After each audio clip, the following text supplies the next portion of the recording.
कि कुछ आपको एहसास दिलाऊं,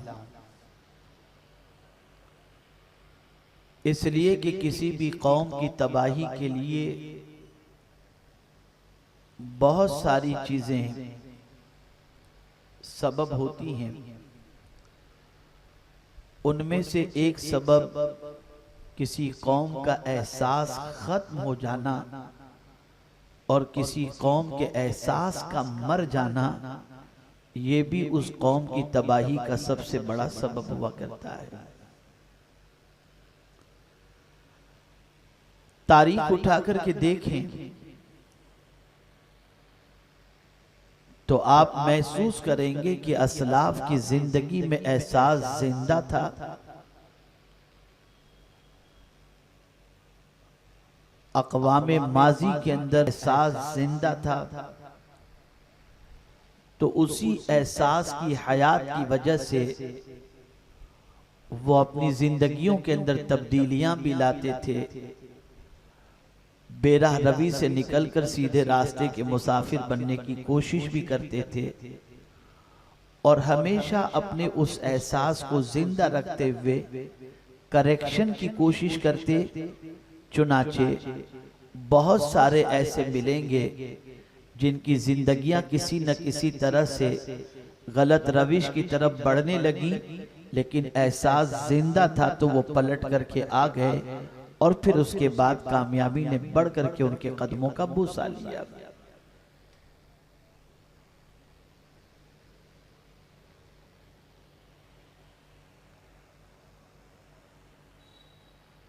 कभी एहसास खुद से पैदा होता है और कभी एहसास कराया जाता है और याद दिलाया जाता है।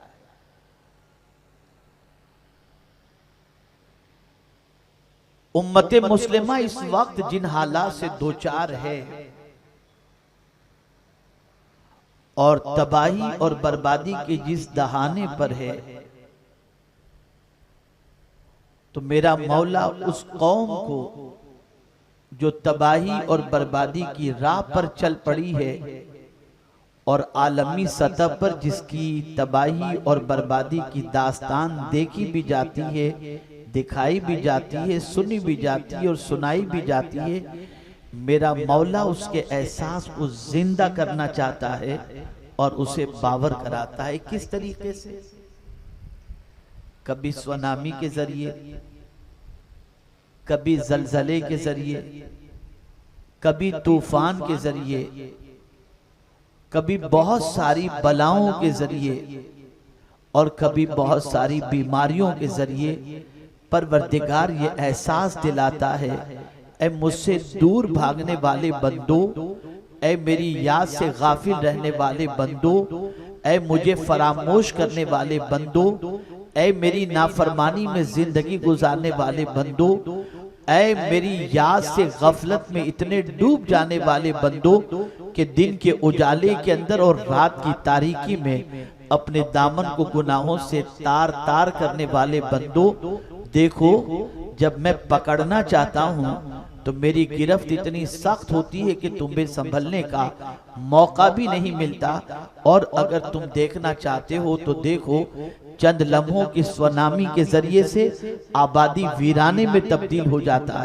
जाती है और जमीन पर जलजले की वजह से न जाने पलक के झपकते कितने मकानात मलबे के ढेर में तब्दील हो जाते हैं। हमने माजी के अंदर देखा, गुज़िश्ता 10 सालों से हम मुशाहिदा कर रहे हैं कि पूरी दुनिया में मुसलमान आज रिफ्यूजी कैंप की तरफ बड़ी तेजी से बढ़ रहा है। वो सीरिया जहां के बसने वाले लोग बड़े आराम की जिंदगी गुजार रहे थे, आज वो अपने शबिस्तानों से निकलकर रिफ्यूजी कैंप के अंदर अपनी जिंदगी के लम्हात गुजारते नजर आ रहे हैं। लेकिन अफसोस की बात तो ये है कि कभी एक तैरती हुई बच्चे की लाश तुर्की के साहिल पर पहुंचती है, चंद लम्हों के लिए मुसलमानों का एहसास जिंदा होता है, फिर उसके बाद मुसलमान फिर गफलत का शिकार, और फिर वही अय्याशी, फिर वही औबाशी, फिर वही गुनाह, फिर वही अल्लाह की नाफरमानी, और फिर इंसान अपनी जिंदगी में मस्त हो जाता है। आप मुझे बताओ, जिस कौम का एहसास इतना मुर्दा हो जाए कि तूफान भी उसे न जगा सके, सुनामी भी उसे न जगा सके, बर्बादियां भी उसे न जगा सके, मलबे के ढेर में तब्दील होने वाले महल्लात भी उसके जमीन को जिंदा न कर सके, वो कौम जमीन पर बोझ तो बन सकती है, जमीन वालों के लिए मुफीद नहीं हो सकती। ऐ रसूल गिरामी वकार सल्लल्लाहु अलैहि वसल्लम के दीवानों, हमने अपना एहसास खो दिया है, हमने अपना एहसास फरामोश कर दिया है। हमारा दिल इतना मुर्दा हो चुका है कि तूफान देख करके भी हमारे दिल के अंदर कोई खौफ नहीं आता, हम पलट कर अपने रब की तरफ जाने के लिए तैयार नहीं।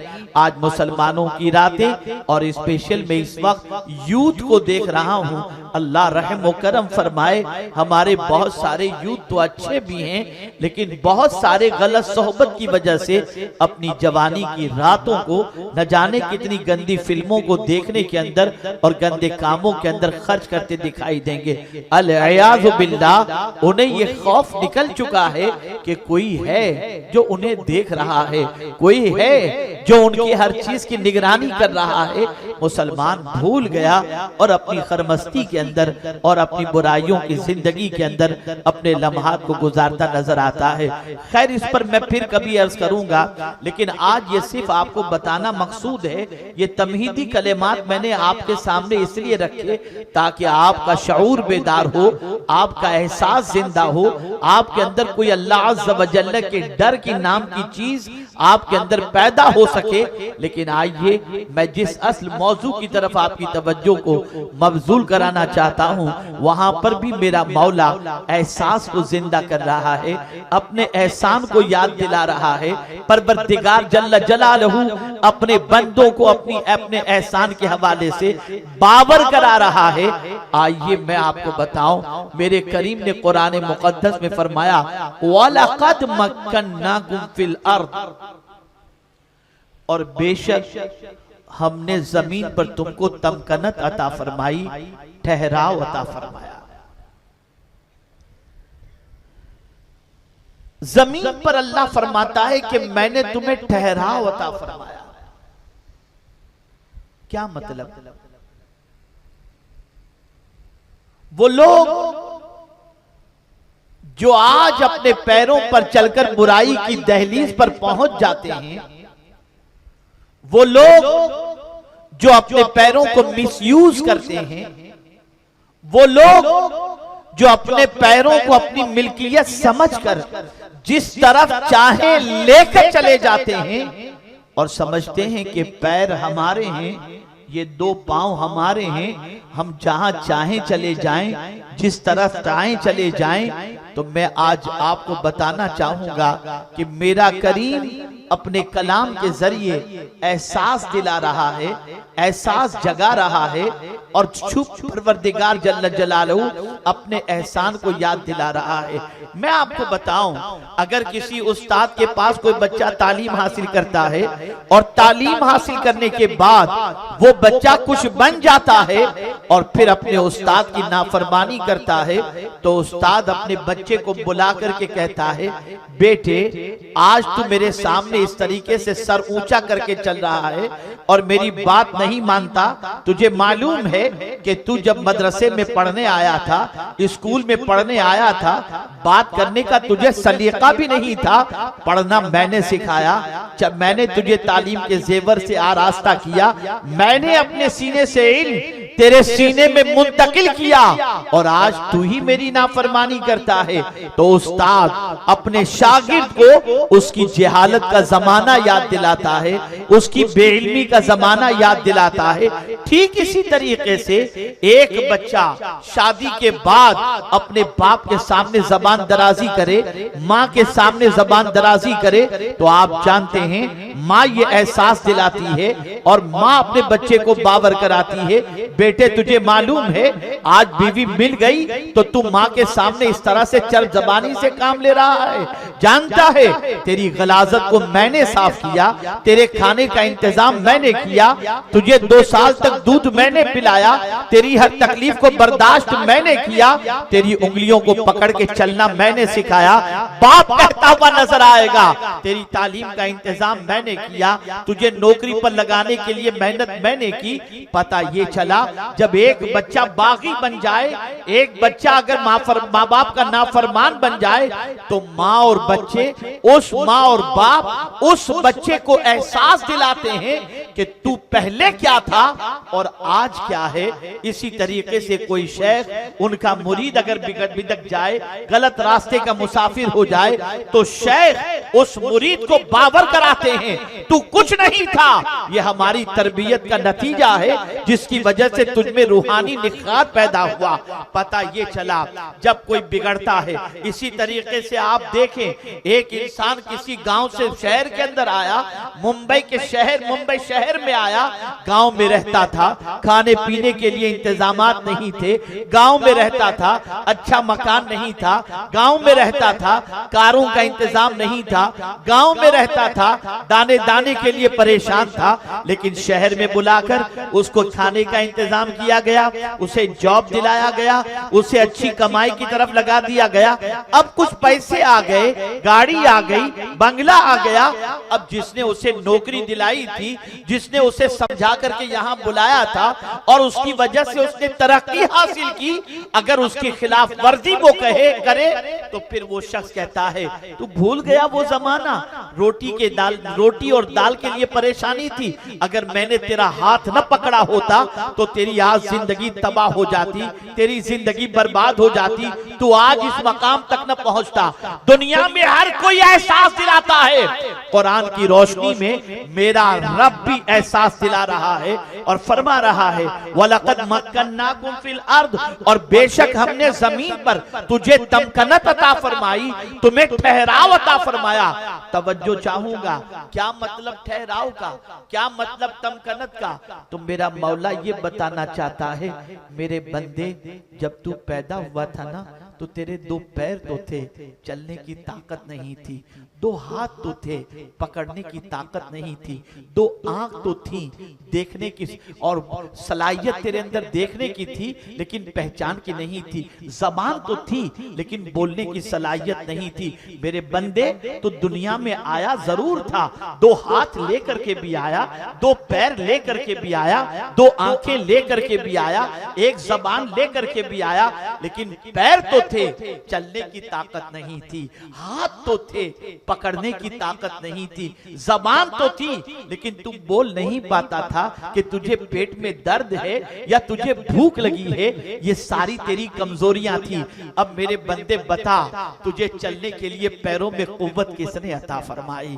तू जब इतना कमजोर था तो बता, 2 साल की दहलीज पर जब तूने कदम, तो तेरे पैर को जमीन पर ठहरने की कुव्वत किसने अता की? तेरी माँ ने अता की, तेरे बाप ने अता की, तेरे रिश्तेदार ने अता की, या हमने अता की? तो मेरा मौला फरमाता है हमने तुम्हें जमीन पर तमकनत अता फरमाई, यानी ठहराव की ताकत अता फरमाई। आज अगर तू इन पैरों पर चलकर गुनाहों के अड्डे पे जा रहा है, बुराइयों के मरकज पे जा रहा है, बुराई की दहलीज पर जा रहा है, तो मेरे बंदे मैं तुझसे पूछना चाहता हूँ, पैर मैंने दिए थे तो ताकत भी मैंने ही अता की। आज तू आवारागर्दी पे चल पड़ा, आज तू बुराई के रास्ते पर चल पड़ा, आज अपने पैरों के जरिए तू गुनाहों के अड्डों को आबाद कर रहा है। ऐ बंदे, जब तेरे पैर में कुव्वत नहीं थी तो मैंने ही अता की। तो अब हम अपने करीम से पूछते हैं, ऐ मेरे मौला अब तू ही बता दे, तूने पैर क्यों अता किए? किस रास्ते पर लेकर के जाएं? चलने ही के लिए तो अता तूने किए हैं, अब तू ही बता दे कि हम अपने पैरों के बलबूते पर कौन सा रास्ता चले, जिस रास्ते पर चले तो पैर का हक अदा हो जाए और तेरी खुशनुदी हासिल हो जाए। इस बात को याद रखें, पार्ट्स ऑफ बॉडी के यूज के हवाले से अगर आप मन की मर्जी चलाओगे सक्सेस नहीं होगी। खुदा की मर्जी पर चलाओगे दुनिया में भी सक्सेस और आखिरत में भी सक्सेस। नादानो, सैमसंग या एप्पल का मोबाइल इस्तेमाल करते हो तो जो इंस्ट्रक्शन होता है उसको फॉलो करते हो, और अपने वजूद के हवाले से कुरान का इंस्ट्रक्शन फॉलो नहीं करते। ये दो आंख, अल्लाह, मैं जब सोचता हूं तो मेरी अक्ल दंग रह जाती है, अक्ल दंग रह जाती है। ये दो आंखें, आप थोड़ी देर के लिए सोचिए, यह हाइड्रोजन यहां पर जल रहा है, आपके पास टॉर्च लाइट हो, आपके मोबाइल के अंदर भी टॉर्च लाइट है आजकल, लेकिन ये काम कब तक करेगी? जब तक बैटरी साथ दे रही है, जब तक इलेक्ट्रिसिटी साथ दे रही है, जब तक के जनरेटर के जरिए यहां पर लाइट को जो चीज की जरूरत है वो पूरी की जा रही है, तब तक। लेकिन आपने ये भी देखा होगा कि अपने घर में भी आप ट्यूब लाइट लगाते होंगे, स्पोर्ट्स लाइट लगाते होंगे, जो कुछ भी लगाते हैं, उसकी उम्र कितनी होती है? 2 साल, 5 साल, उसके बाद ट्यूबलाइट आपको बदलनी पड़ती है। बैटरी फिनिश हो गई, टॉर्च लाइट के लिए आप नई बैटरी आपको लानी पड़ती है। मेरे करीम तेरी अजमतों पर कुर्बान, हर रोशनी के लिए कनेक्शन की जरूरत, और हर कनेक्शन लिमिटेड, लेकिन हम पैदा हुए तब से आंख में जो करीम ने रोशनी अता फरमाई, हमें कभी किसी बैटरी की जरूरत नहीं पड़ी। जब से उसने पैदा की, अल्लाह ही खुद हमारी बैटरी को अंदर से चार्ज करता है, और परवरदिगार के उस करिश्मे से हम सिर्फ जमीन पर बैठे हुए इंसानों को नहीं, आसमान पर चमकते हुए तारों को भी देख लेते हैं। किसने दिया ये? उस करीम की अता है, ये उस पालनहारे हकीकी की अता है। मैं अगर जिस्म के एक एक हिस्से के हवाले से और एक एक आज़्म के हवाले से गुफ्तगू करूं तो वक्त काफी दरकार है, लेकिन मुझे आज सिर्फ पैरों के बारे में कहना है। ये पैरों ने हमें तबाह कर दिया, न जाने कहां कहां हमें लेकर घूमते हैं, न जाने किन किन अड्डों पर ये पैर पहुंच रहे हैं, न जाने कितनी बुराइयों के मराकिज हमारे पैरों के निशान की वजह से हमारे गुनाहों पर गवाह हैं।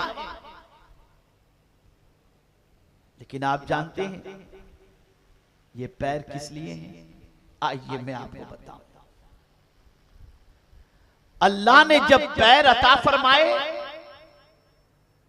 तो इन पैरों को किस तरफ लेकर के जाना, इसका यूज कैसे करना, ये भी कुरान और अहादीस के अंदर अल्लाह और उसके रसूल ने अता फरमाया।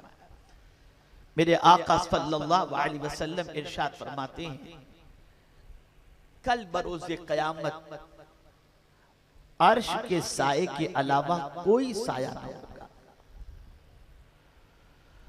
और चंद खुश नसीब ऐसे हैं जिन्हें अल्लाह अज़्ज़ व जल अर्श के साए में जगह अता फरमाएगा।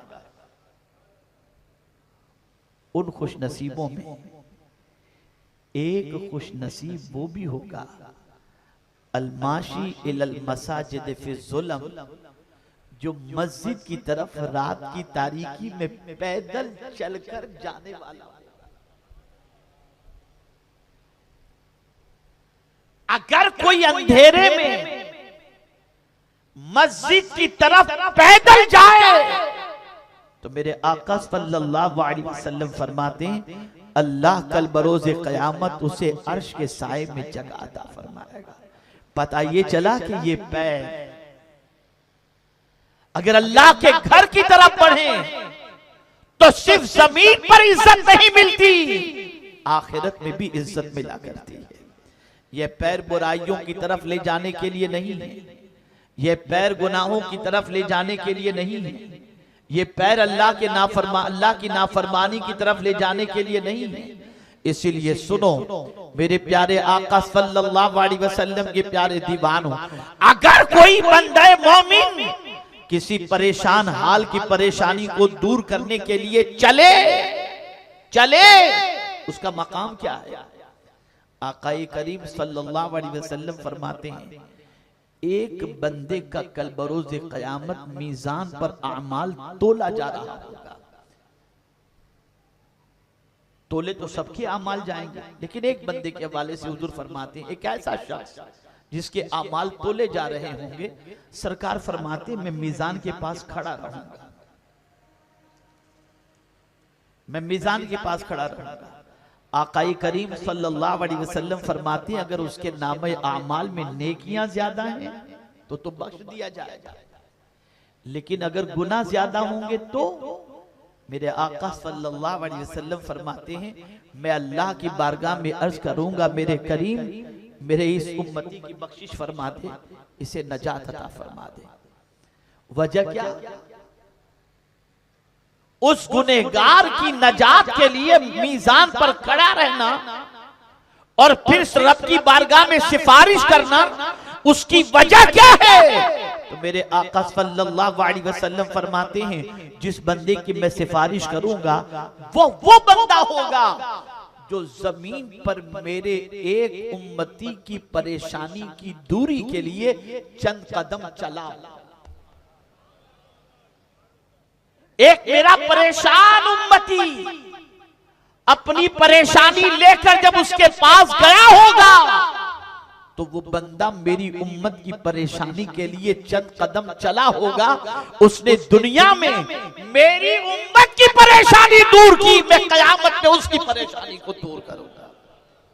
पैर इसलिए किसी को दुख पहुंचाने के लिए पैरों पे चल के मत जाओ, किसी को अजियत पहुंचाने के लिए पैर पे चल के मत जाओ, किसी को मुसीबत में गिरफ्तार करने के लिए पैर पे चल के मत जाओ, किसी को आजमाइश में डालने के लिए पैर पे चल के मत जाओ, गुनाहों की दहलीज पर पैर पे चल के मत जाओ। इन पैरों का इस्तेमाल अल्लाह और उसके रसूल जल्ल जलालहू व सल्लल्लाहु अलैहि वसल्लम के फरमान के मुताबिक करो। आइए मैं आपको बताऊं, जो एजुकेशन के लिए, जो तालीम के लिए घर से निकलता है, घर से निकलता है इल्म हासिल करने के लिए, तो ऐसा होता है कि उसके पैर कभी मिट्टी वाले हो जाते हैं, गर्द आलूद हो जाते हैं। तो मेरे आका सल्लल्लाहु अलैहि वसल्लम फरमाते हैं, जो शख्स इल्म हासिल करने के लिए निकला और उसके पैर मिट्टी वाले हो गए, सरकार फरमाते उन पैरों को जहन्नम की आग नहीं जला सकती। पैर इसलिए थे, पैर इसलिए थे।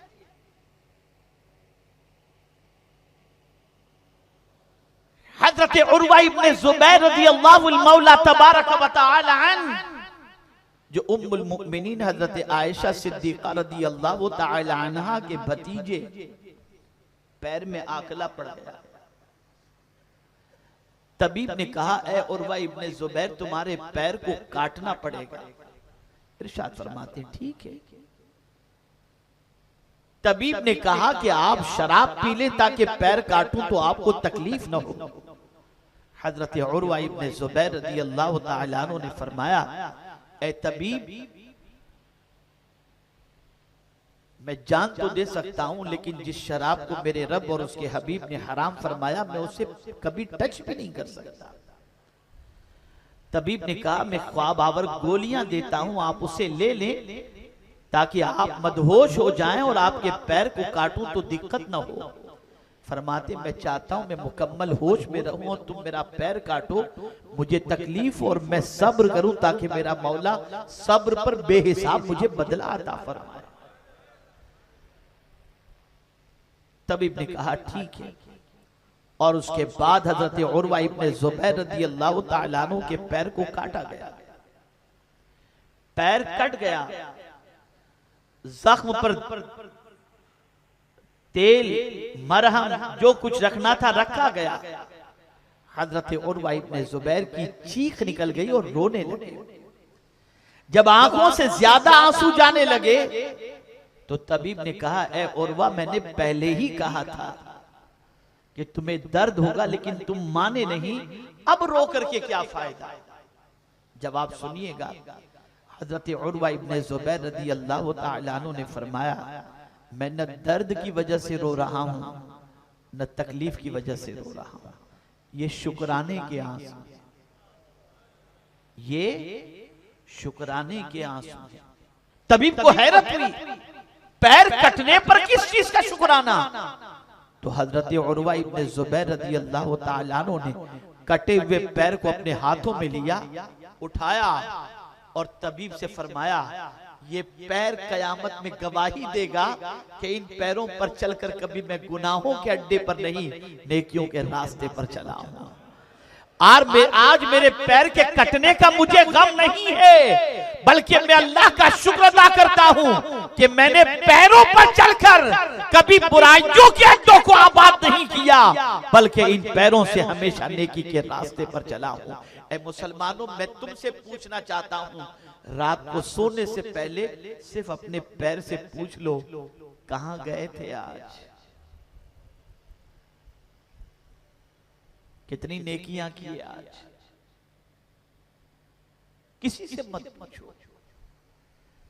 इसीलिए सैयदना फारूक आजम रदी अल्लाह तआला अन्हु अपनी चटाई के नीचे दुर्रा रखते थे और रात को सोने से पहले उस दुर्रे को निकालते थे और अपने पैर पर मारते थे और फरमाते थे, ऐ पैर बता, आज तूने कहां कहां का सफर किया। एहसास जिंदा था, एहसास जिंदा था। मुसलमानों कहां जा रहे हैं? एजुकेशन के लिए पैर दिया गया, गुनाहों में जा रहे हैं। नेकी के रास्ते पर पैर चलने के लिए पैर दिए गए, बुराइयों के अड्डे पे जा रहे हैं। अब यहां मैं थोड़ी सी गुफ्तगू को समेटता हूं। हमें कानून को फॉलो करना है और वक्त पर अपनी गुफ्तगू को खत्म करना है। सिर्फ 5 मिनट बाकी है। देखिए, बहुत अहम बात अर्ज कर रहा हूं। नजर में आने वाला हर एक का पैर सिमिलर है। मेरे भी 2 पैर हैं, आपके भी 2 पैर हैं, लेकिन नजर आने वाले हर पैर इक्वल नहीं। हर एक पैर का मकाम सिमिलर नहीं है। शख्सियत बदल गई, पैर का मकाम बदल गया। शख्सियत बदल गई, पैर का मकाम बदल गया। अगर कोई गुनहगार कब्रिस्तान जाए तो उसका जाना जाना ही हुआ करता है, और वो दुआ करे तो अल्लाह उसकी दुआ कबूल भी फरमा ले, न भी फरमाए। लेकिन जानते हैं, अगर किसी कब्रिस्तान के करीब से ही कोई आलिमे दीन गुजर जाए, सुन्नी सहीहुल अकीदा, तो फरमाया गया 40 रोज तक के लिए कब्र वालों से अल्लाह अजाब को उठा लिया।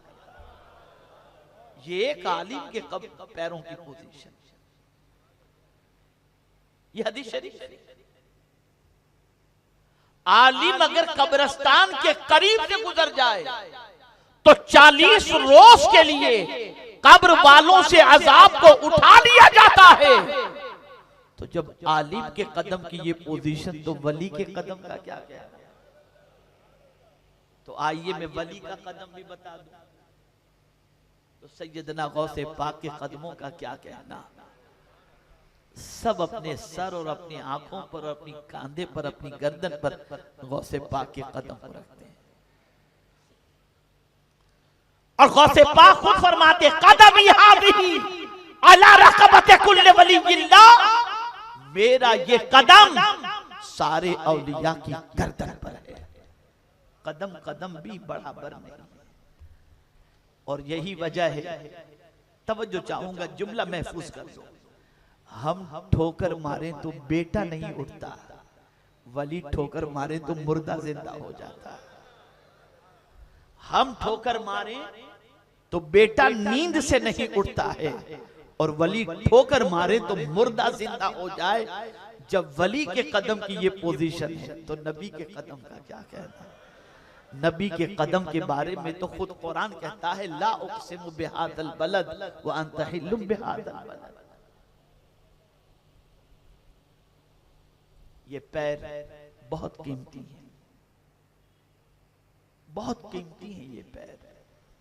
इसकी कद्र करो, इसकी हिफाजत करो, इसका एहतसाब करो। बड़े बड़े लोगों को हमने देखा है पलक के झपकते पैर से माजूर हो जाते हैं।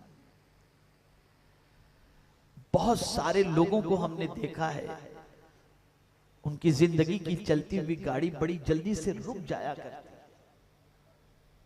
इसलिए हमें पैरों में चलने की कुव्वत हमारे रब ने अता फरमाई, और आज जमीन पर पैर टिकाकर हम चल रहे हैं।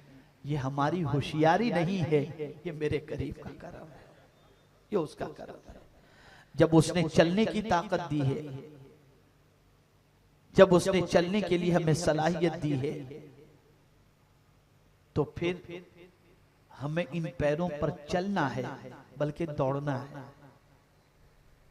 मैराथन में नहीं, चलिए वो भी एक किस्म की दौड़,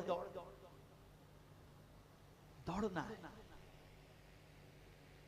इन पैरों पर चलकर हमें पैरों पर चलना नहीं, दौड़ना है। अब कुरान से पूछे कहां दौड़ना है? अल्लाह अकबर। तो कुरान कहता है वालिकुल्लिम विजहतुन हुवा मुवल्लीहा फस्तबिकुल खैरात। नेकी के मामले में दुनिया से आगे निकल जाओ,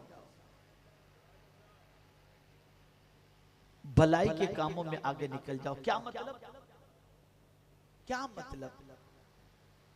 मतलब ये कि कोई नेकी करने जा रहा है, मिसाल के तौर पर बहुत छोटी सी बात बज़ाहिर है कि आप चल रहे हैं, आपने देखा कि कोई केले का छिलका पड़ा है, कोई उसकी तरफ बढ़ रहा है, उसके पहुंचने से पहले आप पहुंच जाओ, उसे उठा करके किनारे पर कर दो।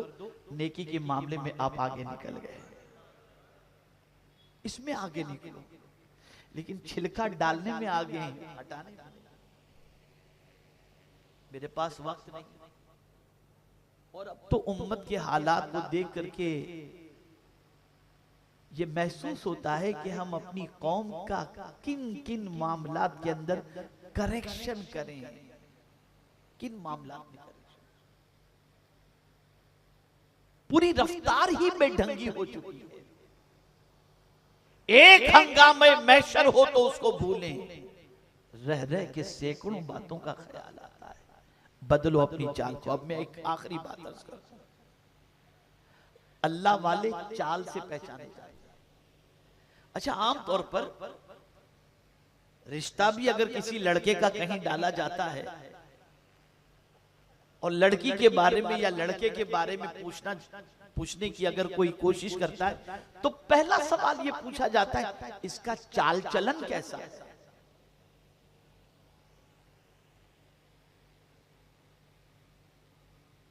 पूछा जाता है। हालांकि पूछने वाला उतनी गहराई में नहीं जाता।